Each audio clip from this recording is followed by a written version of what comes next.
नमस्कार, आदाब, सत श्री अकाल और खुशामदीद। Very very good evening to all of you people. This is Kumar Amit और आप सभी का एक बार फिर से स्वागत है आपके इस छोटे से और प्यारे से चैनल के ऊपर, जहां पर मैं आप सभी के लिए बीबीए, बीकॉम और बीकॉम ऑनर से जुड़ा हुआ कंटेंट लाता रहता हूं। देखिए, आज मैं स्पेसिफिकली बात कर रहा हूं डीयू की, और डीयू में भी हम एसओएल वालों की बात करेंगे।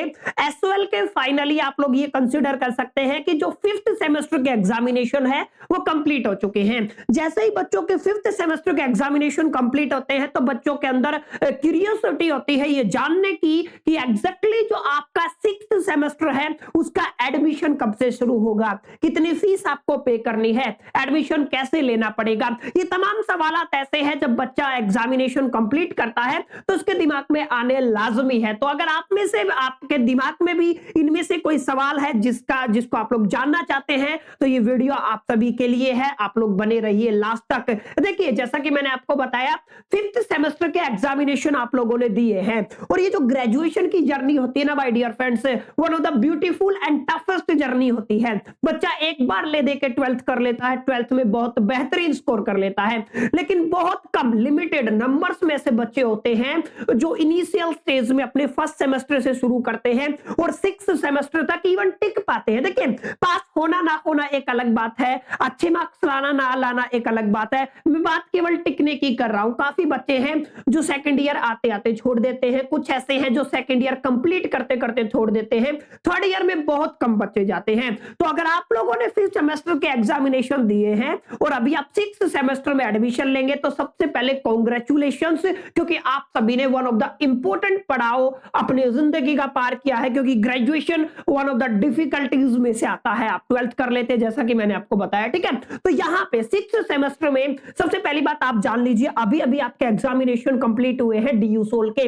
तो किस मंथ में किस डेट को आपके 6th सेमेस्टर के एडमिशन शुरू होंगे। देखिए, 2-3 चीजें मैं आपको बताता हूं, आप लोग ये ध्यान में रख के चलिएगा कि अभी आपका जनवरी चल रहा है, ठीक है, और अगर आप लोग एडमिशन की बात करते हैं तो अगर फेब में स्टार्ट होंगे, मोस्ट प्रोबेबली फेब मंथ के लास्ट तक आपके एडमिशन शुरू हो सकते हैं। अगर फेब में नहीं हुए तो डेफिनेटली आपका जो एडमिशन है वो कब होगा, वो आपका मार्च में शुरू होगा। क्लियर। अब इसको एडमिशन भी नहीं बोलेंगे हम लोग, इसको छोटा सा रजिस्ट्रेशन बोलेंगे, मैं बताऊंगा आगे, ठीक है ना। तो यानी कि फेब और मार्च के अंदर आप कंसीडर कर सकते हैं जिन बच्चों ने 5th सेमेस्टर के एग्जामिनेशन दिए हैं उनका एडमिशन 6th सेमेस्टर में कब होगा, फेब और मार्च के अंदर होगा। हाँ, आपके जो ऑनर्स की क्लासेज है, बेसिकली मैं बीकॉम की बात करूंगा, तो बीकॉम ऑनर्स की या बीकॉम पास कोर्स की या प्रोग्राम की जो आपकी क्लासेज है वो ऑलरेडी स्टार्ट हो चुकी हैं और होनी भी चाहिए, ठीक है ना।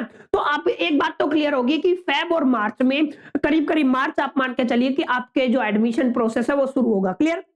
तब तक क्या करना है, तब तक आप लोग चिल कीजिए, जो करना आप कर सकते हैं, उससे पहले कुछ होना जाना है नहीं। अच्छा, एक इंपॉर्टेंट बात और, जो आपका स्टडी मटेरियल है आपकी बार आपके घर पे डिलीवर होगा, जैसा कि मैंने आपको बताया, ये भी आपका फेब और मार्च में होगा जब आप अपना जो कोर्स है वो सिलेक्ट कर लेंगे। अपने सब्जेक्ट जब आप सिलेक्ट कर लेंगे तो आपके सब्जेक्ट प्रीफरेंस के अकॉर्डिंग आपके घर पे आपका स्टडी मटेरियल डिलीवर कर दिया जाएगा। एक इंपॉर्टेंट बात है। तो आपके एक बात क्लियर होगी, डेट हमें समझ में आ गया कि एग्जैक्टली फेब और मार्च के अंदर आपको ये एक तरीके से मौका मिलेगा कि आप 6th सेमेस्टर में एडमिशन करा पाए। मैंने बताया कि एडमिशन नहीं है, ये आपका एक रजिस्ट्रेशन होगा। देखिए, असल में क्या होता है कि अच्छा फीस कितनी लगेगी, एक बड़ा सवाल आप सभी के मन में होगा। जब आप लोगों ने 3rd ईयर में एडमिशन लिया था, ठीक है, मैं किसकी बात कर रहा हूं, 3rd ईयर में एडमिशन लिया था, तो उस टाइम पे जो आप लोगों ने फीस पे की थी ना, वो फीस आप लोगों ने दोनों सेमेस्टर के लिए पे की थी, यानी कि कंप्लीट ईयर की आप लोगों ने फीस पे की थी। आपने 5th सेमेस्टर की भी फीस पे की थी और 6th सेमेस्टर की भी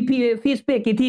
इसका मतलब आपका जो एडमिशन है वो ऑलरेडी हो चुका है आपके 3rd ईयर के अंदर, ठीक है, क्योंकि 6th सेमेस्टर 3rd ईयर के अंदर आता है। तो आपका एडमिशन हो चुका है, सिर्फ आपको एक रजिस्ट्रेशन करना है, छोटा सा रजिस्ट्रेशन करना है, जिसमें आप लोग क्या करेंगे, आप अपने सब्जेक्ट्स को चूज करेंगे। क्लियर। तो आपको क्या करना पड़ेगा, आपको अपने सब्जेक्ट्स को चूज करना पड़ेगा। अच्छा, कौन कौन से सब्जेक्ट अभी मैं बात करूंगा, बीकॉम और बीकॉम ऑनर्स दोनों वालों के लिए बीकॉम प्रोग्राम और बीकॉम ऑनर्स की बात करेंगे। सब्जेक्ट चूज करना है, आपको सिर्फ रजिस्ट्रेशन करना, सब्जेक्ट चूज करना है, और जैसे आप लोग सब्जेक्ट चूज करते हैं तो आपका बस आपका जो एडमिशन है वो कंप्लीट माना जाएगा, ठीक है, और उसी के बाद आपका जो बुक है या स्टडी मटेरियल है वो आपके एड्रेस पे डिलीवर कर दिया जाएगा। क्लियर। तो आई होप कि सारी बातें आपको समझ में आ गई होंगी। फीस आपको कुछ देना नहीं है, आपका एडमिशन हो चुका है, सिर्फ एक रजिस्ट्रेशन रहेगा। अच्छा, कब, फेब के लास्ट वीक की कंसिडरेशन आप लोग ले सकते हैं, या मार्च के अंदर आपका ये एडमिशन प्रोसेस है वो शुरू हो जाएगा। अच्छा, एक इंपॉर्टेंट बात मैं आपको बता देता हूं, यहां पे देखिए काफी इंपॉर्टेंट जानकारी है,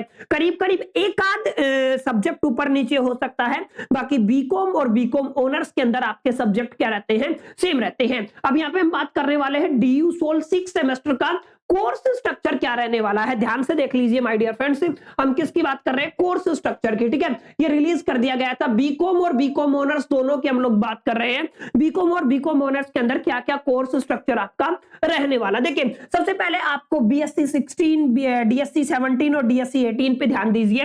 यहाँ पे बिजनेस एनालिटिक्स पढ़ना है, कॉर्पोरेट गवर्नेंस पढ़ना है, गुड्स एंड सर्विस टैक्स जिसको आप लोग जीएसटी बोलते हो, एंड कस्टम लॉ पढ़ना है। क्लियर, ये 3 कोर सब्जेक्ट जिनको बोलते हो ना आप लोग, वो पढ़ने हैं। यहाँ पे लिखा होगा ना, ये सारे कंपलसरी सब्जेक्ट है। ठीक है, कोर सब्जेक्ट जिनको कहते हैं, तो ये आपके कंपलसरी सब्जेक्ट है। बिजनेस एनालिटिक्स आपको पढ़ना है, आपको पढ़ना है कॉर्पोरेट गवर्नेंस, और आपको पढ़ना है GST along with the custom law. ये तो एक आपका इंपॉर्टेंट फैक्टर हो गया, 3 मेन सब्जेक्ट आपके रहने वाले हैं। अच्छा, डिसिप्लिन इलेक्टिव की अगर मैं बात करूं, डीएससी जिसको बोलते हैं डिसिप्लिन इलेक्टिव, यहाँ पे ये कंपलसरी है, जहां पे आपको कॉमर्स पढ़ना। कॉमर्स के अंदर आपको क्या पढ़ना है, बिजनेस रिसर्च मेथड्स के बारे में आपको पढ़ना है। 6 सेमेस्टर की हम लोग बात कर रहे हैं, ध्यान दीजिएगा, 6 सेमेस्टर के अंदर आपको बिजनेस रिसर्च मेथड के बारे में पढ़ना है। अच्छा, जर्नल इलेक्टिव जिसको जीई बोला जाता है, यहां से आपको कोई भी एक सब्जेक्ट चूज कर लेना है। जैसे इकोनॉमिक्स लेते हैं तो लॉ एंड डेवलपमेंट आपको पढ़ना पड़ेगा, इंग्लिश लेते हैं तो लाइफ एंड लिटरेचर के बारे में पढ़ना पड़ेगा, मैथमेटिक्स लेते हैं तो इंट्रोडक्शन टू द मैथमेटिकल